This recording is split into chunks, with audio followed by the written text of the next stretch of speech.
What if the monsters we invented in our imagination were never monsters at all? For 100 years, Neanderthals were painted as grunting savages, stooped, dim-witted shadows stumbling through the Ice Age, while we, the clever Homo sapiens, marched toward greatness. But what if that entire vision was a lie? What if behind the heavy brows and massive bones lay minds capable of thought, art, even love? Imagine learning that the beasts we dismissed were not our inferiors, but our forgotten kin. Builders, storytellers, survivors who lived not beneath us, but beside us.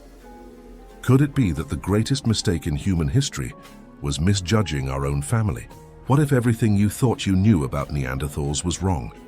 For more than a century, they were cast as shadows in the human story.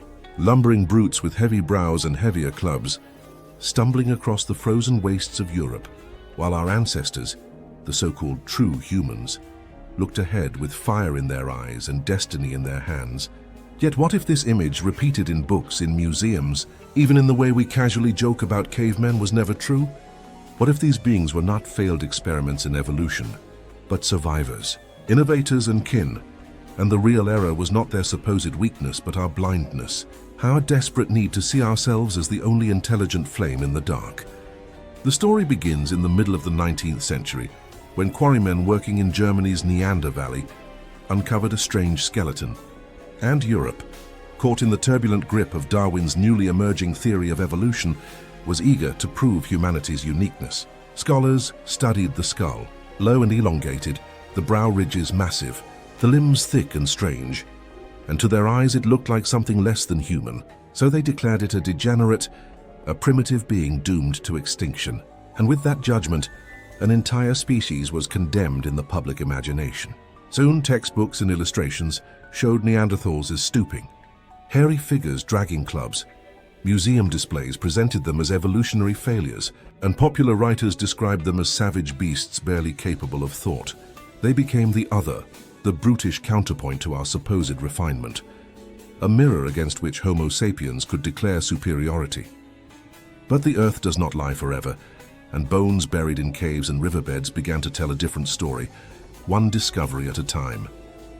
Archaeologists found hearths where families once sat together, tools shaped with precision, pigments hinting at ritual and even art, and burial sites where bodies were laid carefully to rest, suggesting compassion, perhaps even belief. Slowly the caricature cracked. Far from being short-lived mistakes, Neanderthals thrived across Europe and parts of Asia for more than 300,000 years, a span of time that dwarfs the length of our own so-called civilized history. They endured ice ages, volcanic winters, predators larger than anything we face today, and through it all they carved out lives not as stumbling shadows, but as survivors with ingenuity and strength. Their bodies, once mocked as primitive, reveal the opposite. Stocky frames packed with muscle, broad chests and immense lungs designed to gulp frozen air and fuel endurance, shorter limbs conserving heat in the cold. Adaptations not of failure, but of mastery over one of the harshest environments Earth has ever known. And within their heavy skulls lay brains on average larger than ours, not shrunken or deficient, but brimming with potential for imagination and strategy. Imagine a frozen plain under a canopy of stars, the wind slicing across the tundra like knives. And through that endless dark, a band of Neanderthals moves silently, their breath steaming in the night, their hands gripping spears that are not crude clubs, but weapons engineered with balance and precision. Stone points sharpened to edges finer than surgical steel, shafts carved to fit the palm. Every movement coordinated with the discipline of seasoned hunters. They are not beasts stumbling blindly. They are strategists working as one, reading the land, sensing the rhythm of the herd, moving in synchrony toward a mammoth whose bulk looms against the moonlight. This is not the story of stupidity, but of intelligence adapted to survival. And as more evidence surfaced, the picture grew richer. Pigments of red ochre carried into caves hint at symbolic behavior, perhaps body painting or ritual. Carved markings etched into stone walls in Spain suggest early art long before Homo sapiens arrived there. Hand stencils pressed onto cavern walls stand as ghostly signatures whispering across 40,000 years. Even the way they treated their dead, sometimes carefully buried, sometimes laid with tools or flowers, hints at a mind that contemplated life, death, and perhaps something beyond. These are not gestures of brutes, but of beings who felt, who wondered, who may have told stories by firelight as the Ice Age raged outside. Yet for so long we dismissed them, clinging to the myth that Homo sapiens alone held imagination, language, or spirit. But the truth is even stranger. Neanderthals may have spoken, their reconstructed vocal tracts capable of producing sounds alarmingly close to ours, their hyoid bones suggesting speech was within their reach. If they spoke, then they could share knowledge, sing, warn, teach, and dream aloud. And so we are forced to face a haunting possibility, that these so-called cavemen were not silent at all, but voices once echoed across valleys, conversations lost in the air of prehistory, stories we will never hear, but which nonetheless existed. To call them less than human now feels like an act of arrogance, for in every discovery, the boundary we tried to draw between us and them dissolves further. They were not alien, they were not beasts, they were another version of humanity, one that endured longer than many civilizations combined, one that adapted, thrived, and left behind traces not only in caves and artifacts, but in us. For the greatest twist of all is this: they are not entirely gone. In the DNA of billions of modern humans, within the cells of people from Europe to Asia, fragments of Neanderthal still live, woven into the blueprint of our bodies. The way our immune systems respond to disease, the way our skin reacts to sunlight, the way some of us metabolize food or adapt to cold, all carry whispers of them. They were never erased, they were absorbed, their bloodline flowing into ours. And when we stand in front of a mirror, perhaps 2% of that reflection is theirs. So the question becomes not whether they were like us, but how much of us is still them. Imagine how differently history would be told if from the beginning we had seen them as kin, as people whose fires burned alongside ours. For tens of thousands of years, Neanderthals and Homo sapiens coexisted, sometimes rivals, sometimes neighbors, sometimes lovers. Two kinds of human, sharing landscapes, glancing at the same horizons, telling different versions of the same story.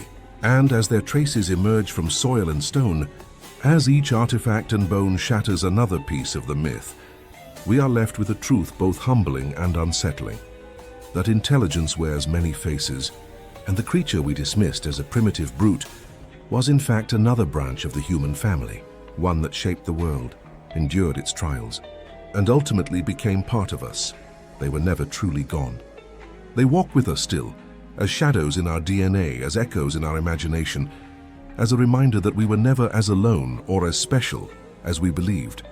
If the old picture of Neanderthals as clumsy brutes has been broken by discoveries of their strength and endurance, the deeper truth waiting in the shadows is even more astonishing. Because as we examine the fragments of their world, we find a life filled with memory, compassion, imagination, and resilience, and every artifact, every bone, every trace left behind whispers that these people were not a failed branch of humanity, but a mirror held up to us, showing what it truly means to be human.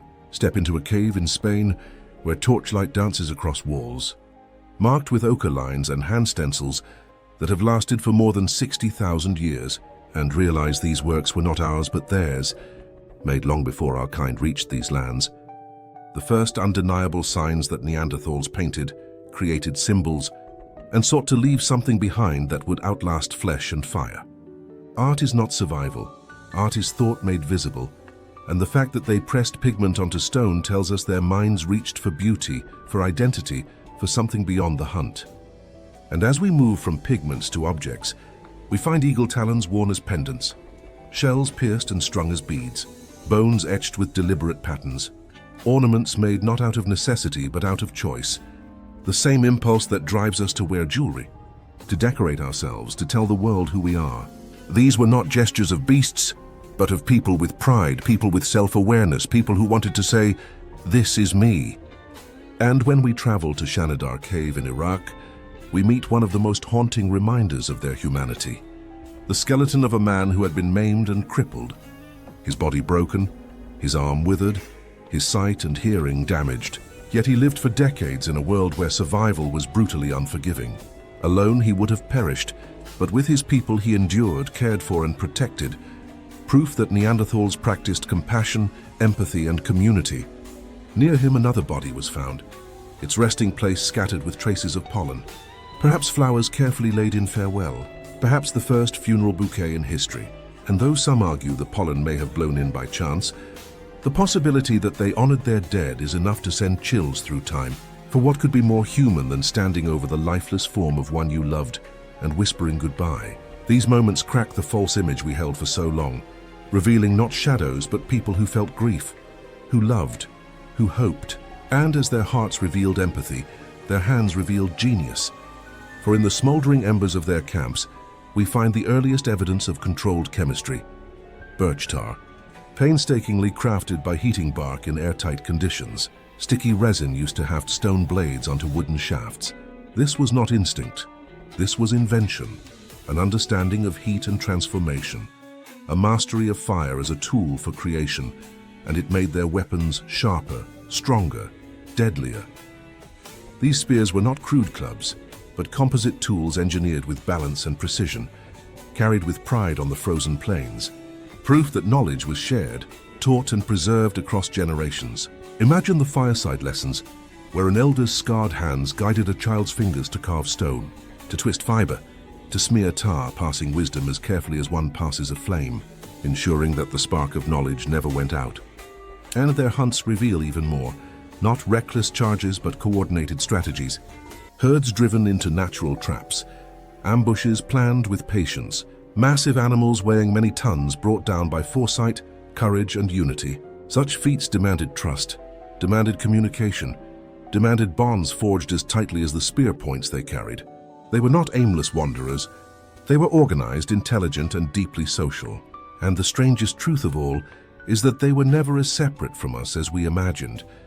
Because when Homo sapiens and Neanderthals met on ancient landscapes, they did not only clash, they mingled, they touched. They shared lives and children, and their bloodline flowed into ours, leaving behind traces still alive in billions of people today. The shape of our immune systems, the way our skin reacts to light, the way our bodies respond to altitude or metabolize food, these are echoes of them in us, a reminder that they are not gone but live in our very cells. Look in the mirror and know that perhaps 2% of the face looking back belongs to them. This truth forces us to ask unsettling questions. When our ancestors met Neanderthals, did they see strangers or kin, rivals or reflections, enemies or lovers? The line blurred until it dissolved, until what was left was not two species but one tangled family. A network of humans who shared fire, who shared blood, who shared stories, now lost to the wind. And as we continue to unearth pigments, beads, tear and bones, we find ourselves humbled. For Neanderthals were not failures. They were another way of being human, a way that endured for 300,000 years, longer than every empire and kingdom we have ever built, a way that still whispers in our DNA, a way that demands we admit the real mistake was never theirs. It was ours, the arrogance that blinded us to their humanity, to their brilliance, to their enduring presence in us. And when we finally see them clearly, the shadows dissolve, and we are left with kin across the ages. Voices once silenced by myth, now rising again in the flicker of firelight, reminding us that we were never alone, that we were never unique, that humanity has always been a chorus, not a single voice. For generations we told ourselves that Neanderthals were failures, shadows destined to vanish so that we could rise. Yet as their story emerges from caves, bones, and genomes, the truth turns that myth on its head. For they were not an evolutionary mistake, but another kind of human who endured trials beyond anything our civilizations have faced. And to imagine their final days is to feel both awe and sorrow. Because across Europe and Asia for hundreds of thousands of years, their fires burned against the darkness, their voices echoed across valleys. Their children grew up learning to craft tools, to hunt, to sing perhaps, to bury their dead, and then, slowly, they began to disappear.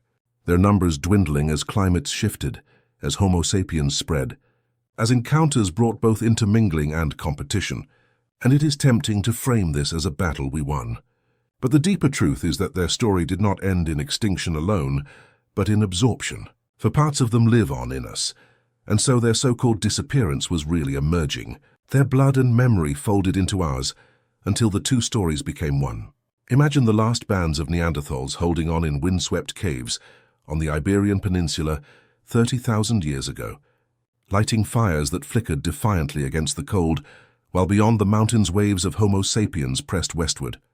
And in that twilight moment, two kinds of humans shared the earth, looking at the same stars, feeling the same hunger, dreaming perhaps the same dreams. And when we imagine those final encounters, we realize the boundary between us and them was never clear. It was porous, blurred by love and rivalry, by curiosity and fear, and the result is that today fragments of their DNA are carried by billions, hidden in the folds of our chromosomes, rising to the surface in the way our bodies fight off infection, respond to sunlight or reveal themselves in subtle contours of bone and muscle, in the way we metabolize food or endure high altitudes, meaning that their presence is not a ghost but a living force woven into what it means to be human. They are us and we are them, two branches of a tree that bent together before one branch was cut short, and the realization humbles us, for it shows that intelligence and imagination were never ours alone. They were shared, expressed differently perhaps, but born of the same deep fire that drives creation and survival. They painted caves before we arrived, marking stone with pigments that still speak across 60 millennia. They invented adhesives through complex heating methods that required patience and foresight, making them the first chemists in history. They cared for the weak with tenderness.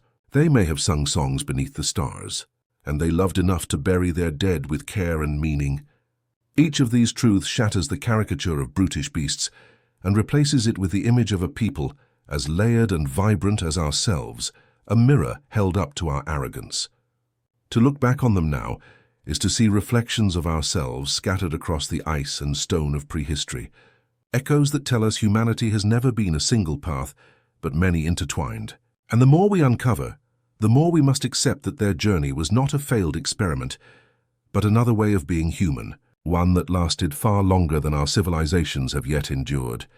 And so when we walk into a museum and see a reconstructed Neanderthal face staring back at us, it should not be seen as alien but as family, an ancestor whose story still lives within our veins, a reminder that our species is not the pinnacle, but part of a vast and branching experiment called humanity, an experiment where survival and creativity take many forms. What if we had always seen them that way? What if from the beginning we had told their story not as failure, but as kinship, not as extinction, but as legacy?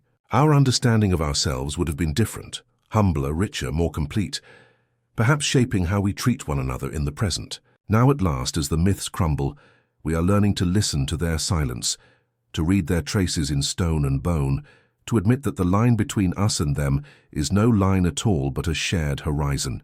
And this truth lingers with us, that we were never alone in the dark, that other humans once walked beside us, laughed, created, survived, and loved, and that they still walk within us today in every beat of our hearts, in every fragment of DNA, in every breath we take. Their story is our story, and to forget them would be to forget ourselves.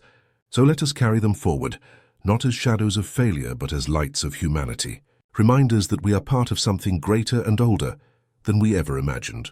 And if their tale stirs you, let it guide you to keep seeking, keep questioning, and keep uncovering, for the soil of the earth still holds secrets waiting to rise, and each discovery has the power to rewrite everything we thought we knew about who we are.